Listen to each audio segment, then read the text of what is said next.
Frozen winds sweep the tarmac as CEO Rachel Stone coldly fires Jack, a grease-stained mechanic dad, tearing his contract in front of a mocking crowd. As he silently packs his worn-out tools, a massive Navy Seahawk thunders from the gray horizon. The airfield's radio suddenly erupts, bypassing all protocols to bellow a secret call sign from a forgotten elite life. In that heartbeat, the entire facility freezes in shock. The man they just discarded like trash is no ordinary mechanic. He is a legend the military has been searching for, and his past has just caught up with him. Jack Miller was the kind of man you'd walk past 100 times and never truly see. At 43, his life was written in the grease under his fingernails and the subtle, permanent squint of eyes that had spent decades looking into the white-hot heart of jet engines. To the world at Stone Aero Maintenance, he was just Miller, the guy who worked the 4 a.m. shift, the man who spoke only when necessary, and the mechanic who was always the last to leave the hangar. But Jack didn't mind the anonymity. In fact, he cherished it. He lived for a single small reason, a 10-year-old girl named Ellie, who had her mother's bright eyes and a laugh that could heal the deepest of Jack's old scars. Every morning, before the sun even dared to touch the horizon, Jack was already at his station. He worked the early shift specifically so he could be at the school gates by 3:01 p.m.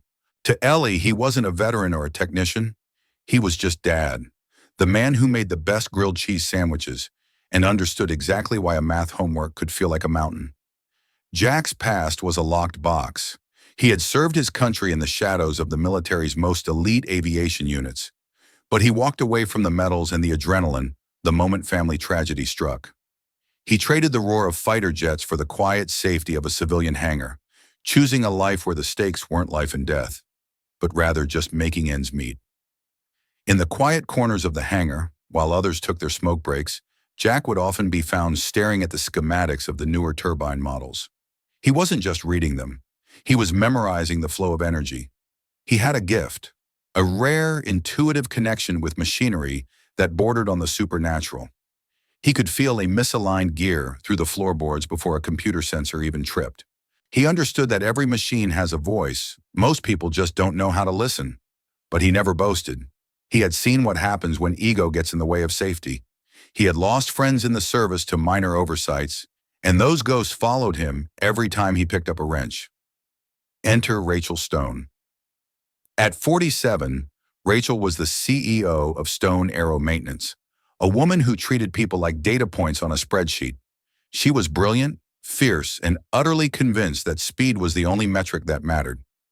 Under her leadership, the company had grown 3 times over, but the atmosphere had become a pressure cooker. She implemented rigid KPIs and had no patience for exceptions. To her, Jack Miller was an anomaly, a relic of an older, slower era of maintenance. She saw his meticulous nature not as a virtue, but as a bottleneck to her quarterly profits. She failed to realize that speed without accuracy is just a faster way to a disaster. The tension between them came to a head on a rainy Tuesday. A high-priority commercial flight was scheduled for departure, but Jack had flagged a micro-vibration in the turbine casing. It was a flaw so small that most automated sensors hadn't even picked it up. Jack insisted on a full manual teardown.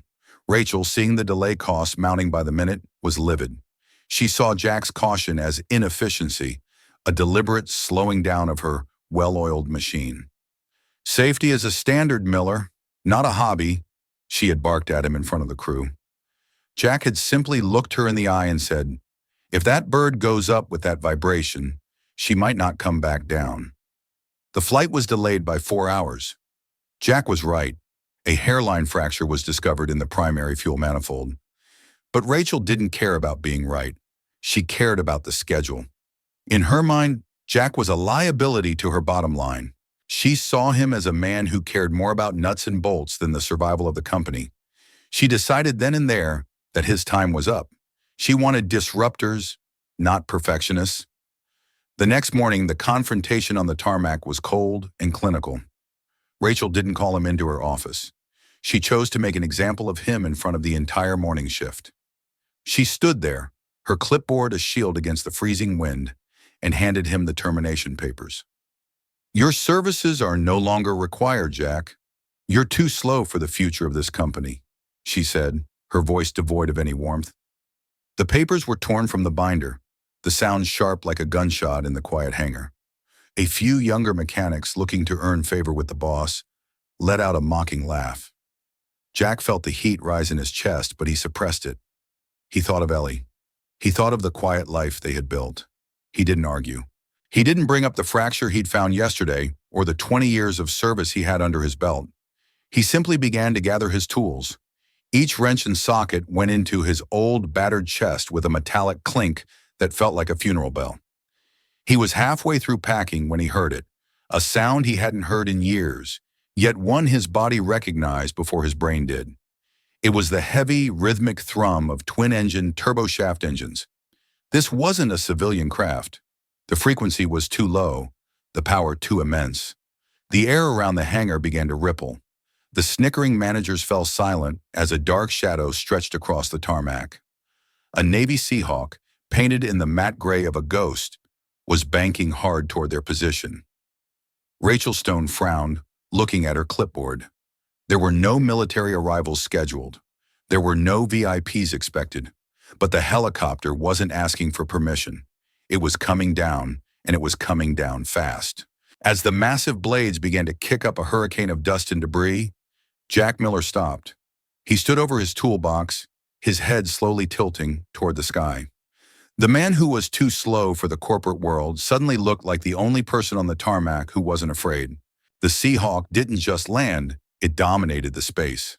The downdraft was so fierce that Rachel Stone had to grab onto a nearby luggage cart to keep from being knocked over. Her expensive silk scarf whipped wildly in the wind, and her carefully polished clipboard was nearly ripped from her hand. The younger mechanics who had been laughing moments ago were now shielding their eyes, their bravado replaced by sheer terror. They looked at each other, their faces pale as they realized this wasn't a routine arrival. Jack Miller, however, didn't move an inch. He stood with his feet planted, his worn-out jacket fluttering, watching the bird descend. He knew that specific sound, the whine of the T-700 engines, the specific pitch of the rotor blades. It was a song he had lived by for 15 years. He could feel the vibration in his teeth, a familiar frequency that spoke of missions in the dark and lives held together by safety wire. He closed his eyes for a second, the smell of burnt kerosene taking him back to a world he thought he'd left behind. A world where respect was earned in blood and grease, not in spreadsheets. As the wheels touched the tarmac, the side door slid open with a sharp metallic bang. Two men in flight suits stepped out. They weren't just pilots. They wore the insignias of high-ranking officers, their faces grim and set. They didn't look at Rachel Stone. They didn't look at the managers. Their eyes scanned the crowd with predatory precision until they landed on the man standing next to the battered toolbox. "This is restricted airspace," Rachel screamed over the dying roar of the rotors, trying to reclaim some shred of her authority. "You can't just land here without a permit. I am the CEO of this facility." The lead officer, a commander with silver hair and eyes like flint, ignored her completely. He walked straight toward Jack. Rachel, fueled by a mix of anger and confusion, stepped in his path. "I said, who gave you permission? And what do you want with my former employee? He's been fired. He's nothing but a low-level mechanic who couldn't keep up with our standards. He's actually packing his things as we speak." The commander stopped. He looked at Rachel as if she were a minor annoyance, a gnat buzzing around a mountain. "Low level," he repeated, his voice cutting through the remaining wind. "Ma'am, you are speaking about the man who literally redesigned the cooling systems for this entire fleet while under fire in a combat zone. He is the reason these birds are still in the air today. Your standards aren't even in the same atmosphere as his expertise. You didn't fire a mechanic. You discarded a national treasure." The crowd went silent. Rachel's mouth opened, but no sound came out. She looked at Jack, who was still standing there, his face unreadable. The slow mechanic was being hailed as an architect of elite military technology. "Is it true, Ghost?" the commander asked, turning back to Jack. He used the name, the call sign, that Jack hadn't heard since the day he turned in his flight wings. Ghost, because he could fix any engine anywhere without leaving a trace of how he did it. He was the man who could make a dying turbine sing again in the middle of a sandstorm. I go by Jack now, Commander, Jack said quietly. We don't care what you go by, Jack, the officer replied, stepping closer. We have a bird down 300 miles off the coast. An experimental transport with 30 souls on board. The onboard computers are fried, and the local teams can't figure out the manual override. The Admiral said there's only one man alive who knows the analog backup by heart because he's the one who built it. I'm retired, Jack said, his voice straining. I have a daughter. I have a life that doesn't involve the smell of JP8 and the sound of alarms. You have a gift, the commander countered, and right now 30 families are about to lose their life if you don't get on this chopper. We don't have time for the paperwork, Jack. We need the ghost. The world needs the man who cares enough to stay until the job is perfect. Rachel Stone stepped forward again, her face flushed with a desperate need to stay relevant. Now wait just a minute. He has a contract. Well, he had one. He belongs to the civilian sector now. You can't just take him. This is my tarmac. The commander finally turned his full gaze on her. Ma'am, in 60 seconds, this airfield is going to be declared a national security asset for the duration of this mission. If you interfere one more time, I will have you detained for obstructing a military operation. Now, move aside. Jack looked at his toolbox. He thought of Ellie, waiting for him to pick her up in a few hours. He thought of the quiet life he had fought so hard to protect. But he also heard the 30 souls the commander mentioned. He felt the phantom wrench in his hand. He looked at Rachel Stone, who looked smaller than she ever had before. She was a woman who valued time, but she didn't understand the value of a life. Miller, you can't be serious, Rachel whispered, her voice finally trembling. You're just a mechanic. You sweep trash and fix broken fans. Jack didn't answer her. He reached into his toolbox and pulled out a single, specialized wrench, one he had forged himself years ago in a dark hangar in Okinawa. He looked at the commander and gave a single, sharp nod. He wasn't doing it for the Navy. He was doing it for the people on that plane who, like him, just wanted to go home to their families. Let's go, Jack said.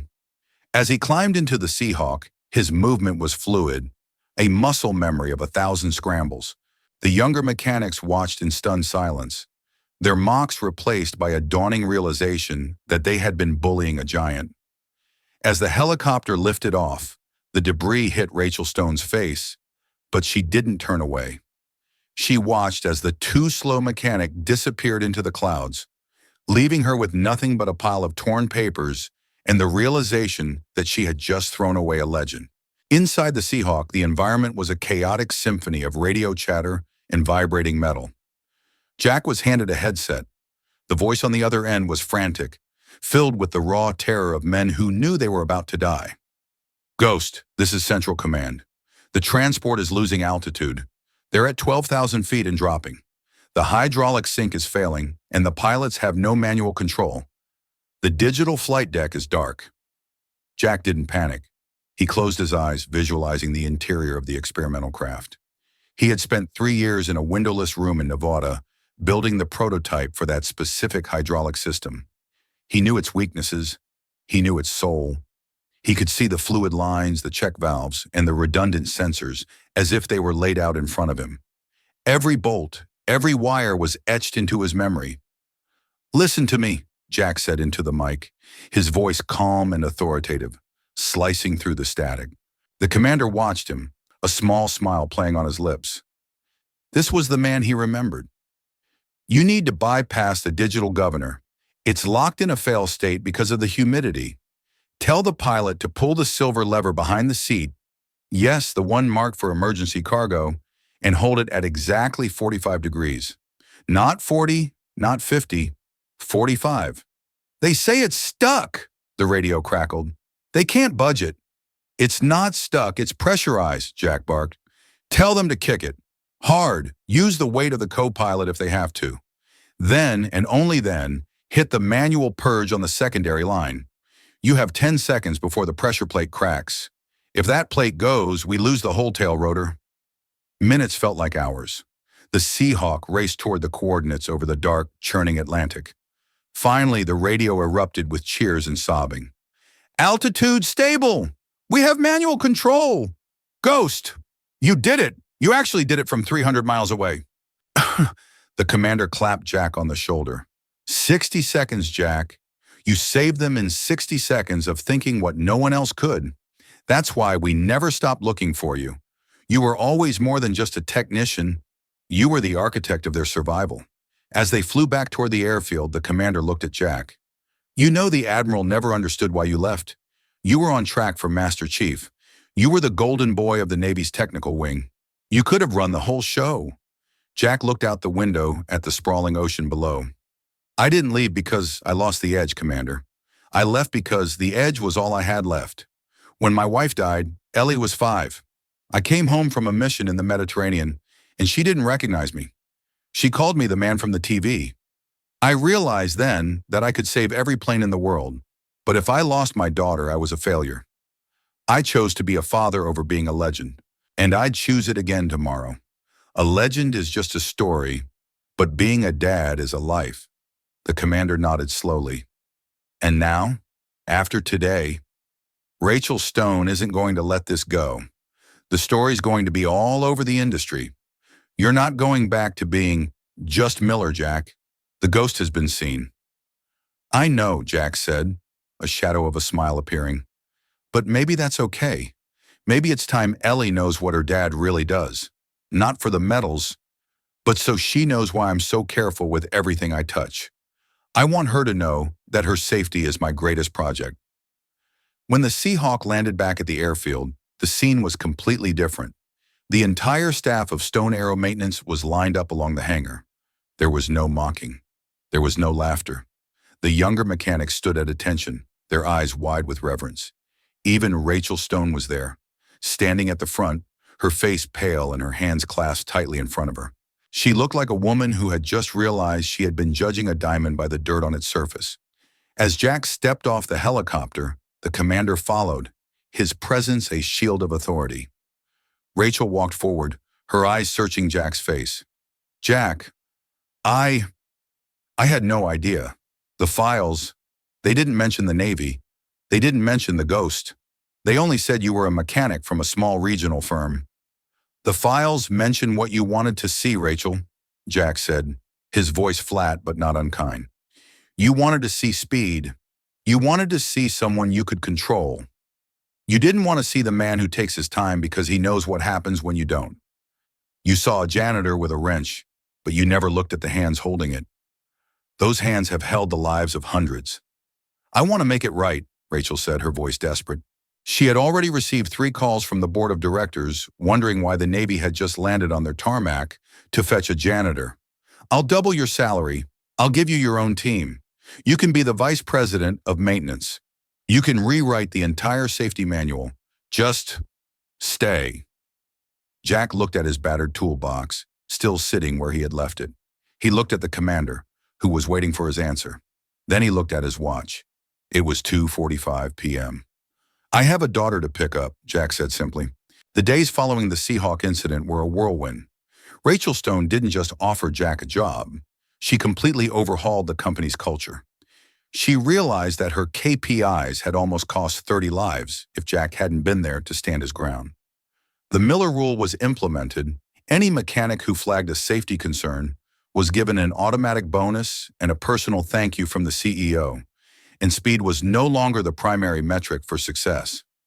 Rachel realized that by firing Jack, she had almost fired the very heart of her company. But Jack didn't take the VP role. He knew that titles were just another way for people to stop seeing the man. Instead, he made a different deal. He became a senior consultant, working only 20 hours a week, with a schedule that was strictly tied to Ellie's school hours. He didn't want the power, he wanted the presence. He wanted to be there for every soccer game and every math test. The younger mechanics who had mocked him were now his most eager students. Jack taught them that a jet engine wasn't just a machine, it was a living thing that required patience and respect. He taught them that the best mechanic isn't the one who works the fastest, but the one who listens the closest. He showed them that the ghost wasn't a myth about a person, but a standard of excellence. Rachel Stone became a different leader. She stopped looking at people as data points. She started visiting the hangars, talking to the technicians about their families, and most importantly, she started listening. She realized that the true ghost in her company wasn't just Jack.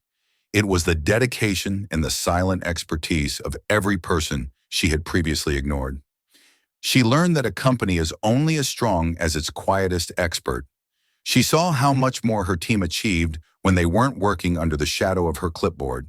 Power had flipped, not through a coup or a corporate takeover, but through a single moment of absolute humility. The airfield was no longer a place of fear and pressure. It was a place of excellence. And at the center of it all was a man in a grease-stained jacket who finally found a way to be both a legend and a dad. Jack arrived at the school gates at exactly 3 p.m. Ellie came running out, her eyes lighting up as she saw him. "Dad, you're wearing your Navy jacket." Jack looked down at the old patch jacket the commander had given back to him as a thank you. It still smelled faintly of jet fuel and sea air. "Yeah, sweetie, I had to help some friends today. They were having a bit of trouble with a very big toy." "Was it a secret mission?" Ellie asked, her voice full of wonder. Jack smiled, picking her up and spinning her around. The weight of her was more precious than any medal he had ever earned. "Every day with you is the only mission that matters, Ellie. The secret is, I'm just lucky to be your dad." As they drove home, Jack's phone buzzed with an email from Rachel Stone. It wasn't a corporate memo or a demand for a meeting. It was a photo of the new safety plaque in the main hangar. It bore his secret call sign, The Ghost. But underneath it had a new motto that Rachel had chosen herself: strength in silence, safety in care.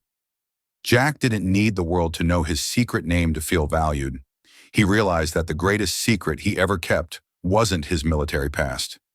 It was the simple truth that a father's love is the most powerful engine of all. It was the force that kept him grounded when he wanted to fly, and the force that gave him strength when he wanted to quit. He hung his Navy jacket in the closet next to his mechanic's jumpsuit. 2 lives finally in balance. One for the world, and one for the girl who made the world worth saving. He realized that being a low-level mechanic was the highest honor he could have, as long as it meant he was home for dinner. He looked at his hands. The grease was fading, but the grip was stronger than ever. The scars on his knuckles were no longer reminders of war, but badges of a life well lived for those he loved. The silence of the evening was broken only by the sound of Ellie's laughter as they started their homework. And in that moment, Jack knew he was exactly where he was supposed to be.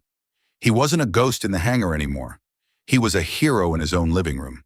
They thought he was just a man they could throw away, but they forgot that the most important parts of a machine and a man are often the ones you cannot see. The heart is the engine that never fails.